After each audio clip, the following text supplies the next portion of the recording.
So this is the last little section of the entire garage, and I'm going to be building up that footer.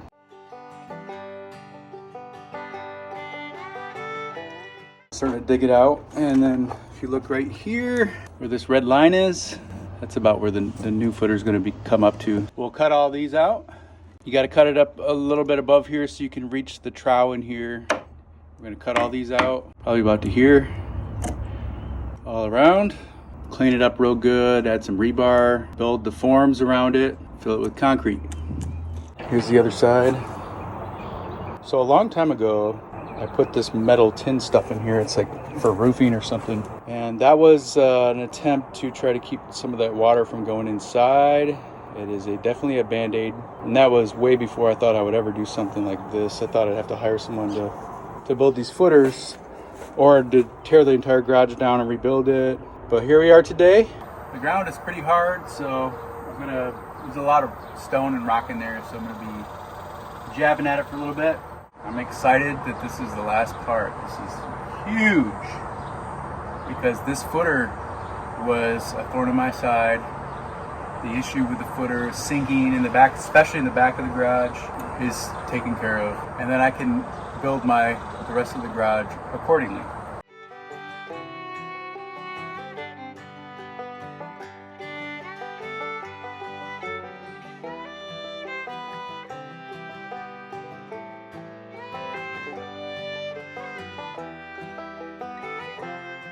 All right, got those bottom pieces off the siding. You can see now more of what I'm talking about. I still have to cut through all this with the Sawzall, so that'll be next. Very interesting. I just cut this out, and I cut this out first and braced it. That way when I did this, I have another brace over there holding the ceiling up, but this was underneath of the sill plate, and I don't know why. It looks like they use this for spacers or something, and this is asbestos. Apparently this is underneath a lot of the footer here, so I don't know. I don't get it. I mean, obviously they needed to make it a little higher, but it makes me wonder if they just threw this together and it wasn't level in the very beginning, because I don't think they ever tore the garage down or redid it.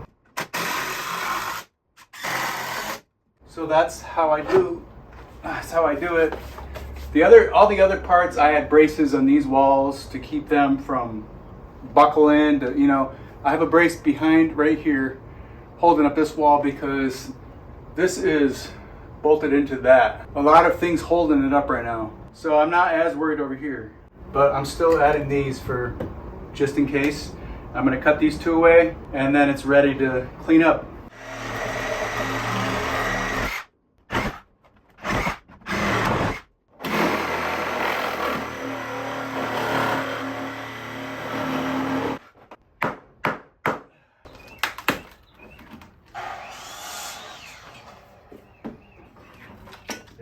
That bolt came up, still rotted. And then once again, there's all this asbestos on the bottom. There it is. Cleaned up, and now I'm gonna put this concrete bonder on it. I'm gonna use these two tools, this stuff. And then I'll let it dry. I don't know how many hours it needs to dry. I'll look into it, but this will be great. And then I'm gonna add some rebar and some other things in there once it starts to tack up. I'm not gonna be shy with this stuff.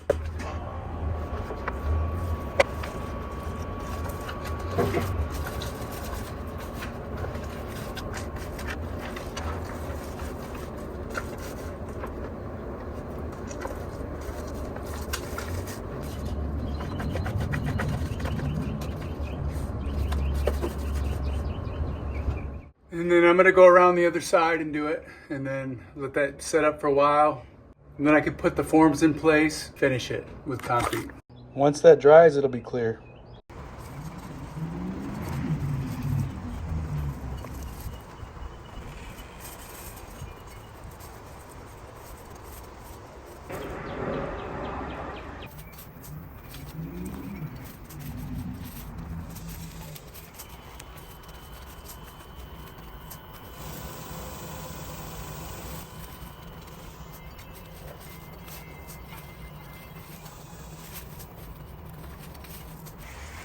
Look at all these garlics. Wow.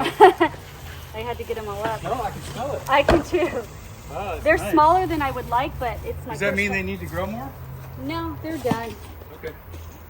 Whew. Well, that's wonderful. Are you going to hang them dry? I don't know what I'm going to do. Dolly did? Huh? Like Dolly used to do? Oh, did she?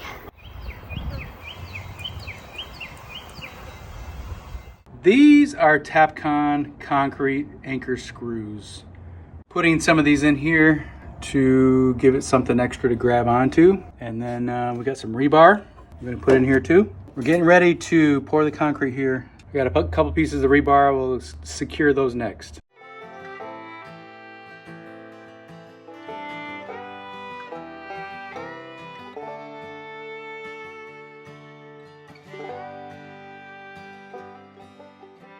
That took about an hour maybe. Just trying to get it all level, the rebar in there. I just put a bunch of boards in around the outside. I'm gonna put it in kind of soupy so I can really get through those gaps. So this is gonna kind of stop it. And then I'll just push some dirt in there and stuff to, you know, keep it from coming out too much. So we're gonna go get ready to pour soon.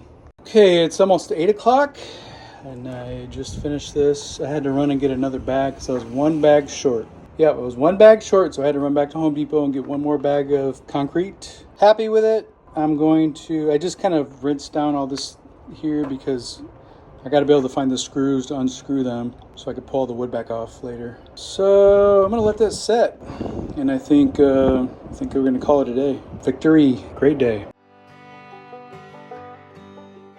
So the next day, I'm gonna go ahead and take this off here gently. I know you're supposed to wait like 24 to 48 hours. I'm gonna go ahead and give it a shot, see if I can get it off anyways without waiting. There it is. Isn't that beautiful? So let's go look at the other side. Beautiful. So the ground here, you can see it only went about halfway down, and that's fine. I wasn't too worried about this side of it because this side needs to be flat as possible because that's where the siding is gonna go right up against it. So, and then I'm gonna fill this in with dirt and it's gonna come up so you won't even hardly see that bottom part probably at all. Turned out great. Wonderful. So there's the concrete. I'm gonna let it harden for a few days before I put any weight on it. So these right here, these little braces, those are not touching it. There's no weight on it at all. I just put those there so I could put that siding on the outside so that it doesn't look so much like an eyesore. So I'm very, very pleasantly happy with it. Okay, this corners here. As you can see, I had to cut the bottom, so I need to replace these. So what I'm going to do is I'm going to start by cutting the nails away through here with a reciprocating saw, and then I'm just going to pry this off and see what's behind it. So what I'm doing right now is I'm just trying to pry this loose a little bit so I can get the saw blade in there easier. You got to be careful with these because they can break. The wood can crack pretty easy because it's old, but I think they're pretty loose for the most part. That's another good thing about these old houses. Some of the nails have loosened up through the years, and that helps when stuff like this. It's pretty good, so you can see. So let's get the sawing. Number one most important thing, glasses. Even if they're all broken and bent, crooked, stepped on, beat up, wear these. And then you need a battery. That's very important. Whew. Hit a nail right here. Luckily my thumbnail hit it. It hurt.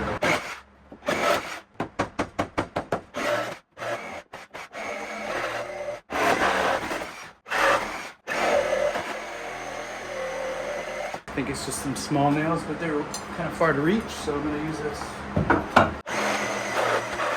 Yep, see, it got me earlier. Nothing big, but look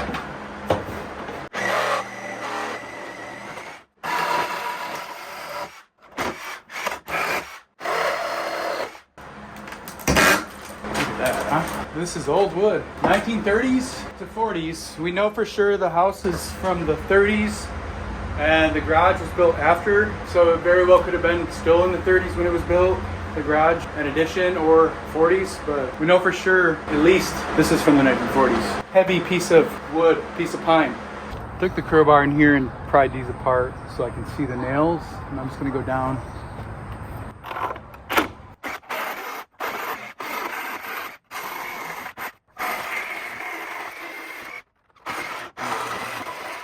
It's exciting. And again, I got this board here holding this up. This board here, all around. There's tons of boards. There it is. Awesome. There's a corner. So I need to get those nails out of the way.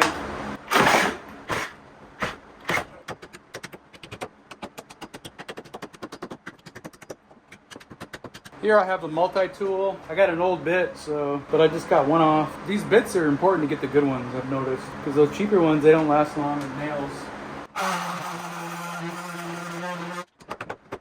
So I got like half of it ground down.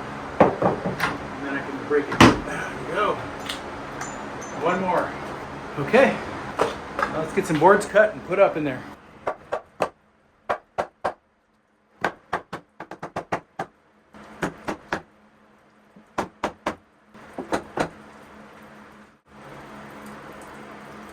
So today I'm going to try to pull this whole wall back a few inches. So what I did was I hooked up these straps here with a winch to the back of my car there, and I'm going to see what happens. Hopefully it doesn't pull the car inside of the garage. I'm going to go real slow.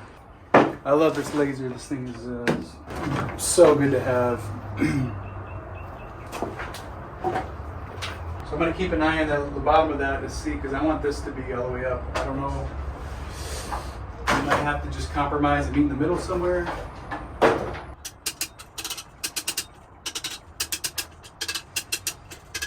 I don't think this thing is powerful enough. Good morning. I have a new winch here from Harbor Freight. It's a 8,000 pound winch, and it's way better. And then I put the strap here, and then the strap here going right to the back of the car. So here we go. Let's give it a shot.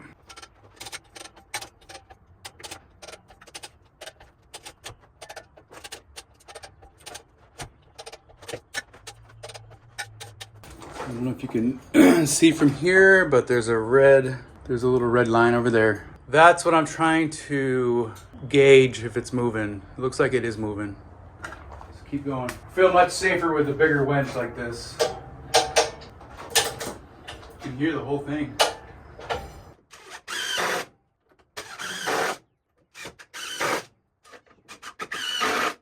Even one at a time is a good thing. One click at a time. Looks like we've gone about a ½ inch.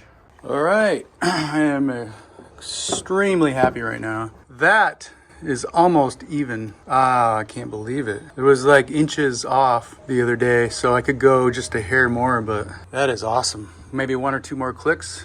Fantastic. All right, I put a couple braces on here. That's just temporary. I'm assuming it's all gonna go back to where it was, but I added some boards in here that are level. I'm just kind of playing around right now because I don't really know what I'm doing. Trying some different things. I might have to come back with some long braces to go across the whole thing, but I don't have them with me. I just want to see how this goes. So now what I'm going to do is I'm just going to back up the car a little bit to release some of the tension here. Hopefully I don't back up too fast and crash the garage door. Yeah, it's so tight right now. I'm going to back the car up a little bit.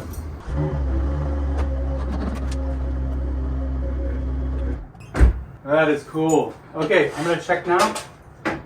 Not bad. It's really close to what it was before, so these braces must actually be helping a lot. So we'll see. I'm gonna let it sit for the most of this day probably, and then I'll revisit it. Good stuff, good progress. That back wall, I have the 2x6s put in. It looks like it's possibly leaning to the right. If you look at the old 2x4s, I think, unless the whole house is over here, this is the house. The garage is built right onto the house. I think it's probably just from years and years of just settling, and maybe the roof pulled away a little bit. So it's leaning to the right. This whole side here, it's leaning to the left. So it's leaning back this way. So yesterday I tried to pull it back. I just put these little braces on it with a winch, and it helped. So later when I'm ready, I can actually pull the winch back out. But anyway, there's the ceiling. This ceiling is everything is sagging. All these 2x4s are sagging through the years. So I think I need to use some 2x6s and then sister them on here all the way across the ceiling. And then probably have to put across here some beams, maybe 3 beams, one in the middle and one over here. I got to get it structural somehow. I just cut this all the way with the reciprocating saw there. Okay. There it is.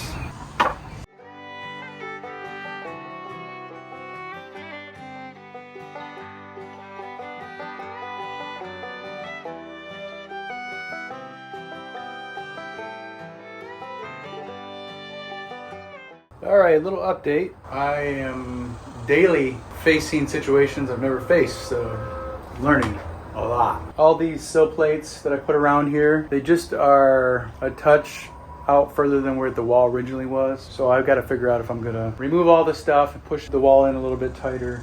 But then you have to worry about there being a little lip in the outside. So if I wanted, I could come back with plywood and add plywood to all the sides, remove all the siding, put plywood on, put the vapor barrier, then the siding back on. Big job, but that would be the best way to do it. I'm not sure what I'm gonna do yet. And it's the same in the front. These doors are bowed out. Yeah, gotta figure it out. To be continued. Hey there, we'd love for you to check out our newly designed website at journeydowntheroad.com.